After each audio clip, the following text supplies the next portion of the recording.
The call came while I was refilling gas outside Tulsa, my hands smelling like diesel, my daughter asleep in the back seat. "Grandma Loretta's gone," my mother said. "Passed this morning. Peaceful." I stood there with the pump still clicking and watched a truck pull out onto the highway, and I thought about how ordinary the world looked while something enormous had just ended. My grandmother, Loretta Voss, had run a small chain of laundromats across 3 counties in Oklahoma for almost 40 years. She started with one machine repair shop after my grandfather left her with nothing but 2 toddlers and a stack of unpaid bills. By the time I was in college, she owned 9 locations, all cash flow positive, all managed with a ledger she kept by hand because she never trusted software with her numbers. "Paper doesn't crash," she used to tell me. I was her only grandchild who ever showed up to help, folding towels on Saturdays, learning how to read a lease, watching her negotiate with vendors who thought they could shortchange an old woman. My Uncle Ray and my Aunt Denise, my mother's siblings, treated the laundromats like an inconvenience that occasionally required a phone call. Ray had tried managing one location in his 30s and quit within a year, blaming Loretta for being impossible to work for.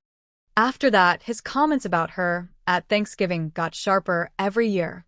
2 weeks after the funeral, my mother sat me down at her kitchen table. "We've been in touch with an attorney," she said. "There's no will on file. Under Oklahoma law, everything splits between me, Ray, and Denise." I told her grandma had mentioned a will years earlier, over coffee at her kitchen table, that she'd worked with a lawyer downtown, that everything was documented. My mother's face didn't move the way a surprised face moves. It moved the way a rehearsed face moves. I spent that weekend calling every estate attorney in the county until I found her, a woman named Priscilla Nguyen, who confirmed after I came in person that Loretta Voss had indeed executed a will 4 years earlier. I was the sole beneficiary. Along with the will, there was a sealed letter addressed to me. I read it alone in my car. She wrote that she'd watched me for years, that she saw in me the same refusal to let other people run her life. She wrote that the laundromats weren't just machines and rent. They were jobs for 11 employees and a lifeline for a neighborhood that didn't have another option nearby. She wanted someone who'd keep it that way. "Your mother loves numbers going up," she wrote. "You love the people standing next to the numbers. That's why it's yours." When my family got the probate notice, the calls turned ugly fast.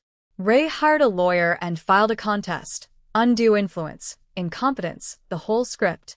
I hired my own attorney, a calm, methodical man named Aaron Whitfield, who pulled Loretta's medical records, lined up her doctor, her accountant, and 2 employees who'd worked with her until her final week, all of whom testified she'd been sharp as ever. The hearing was in April.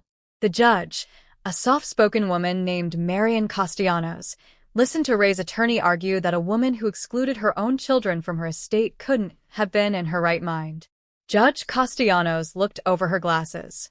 "A competent adult may leave her property to whomever she chooses. That is not evidence of incapacity. That is the law." Then she read the letter aloud, in full, in a quiet courtroom that had gone completely still. When she finished, she set it down and said, "This is one of the clearest, most deliberate statements of testamentary intent I've encountered on this bench. The petition to contest is denied.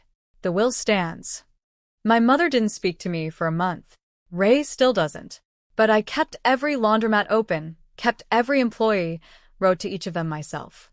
An old-timer named Gus, who'd fixed dryers for Loretta since 1998, shook my hand and said, "She told me you'd be the one."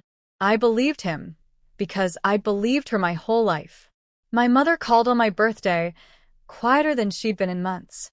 She asked how the Route 66 location was doing. I told her. It wasn't forgiveness. But it was a door left open just slightly, and I think we both knew what that meant.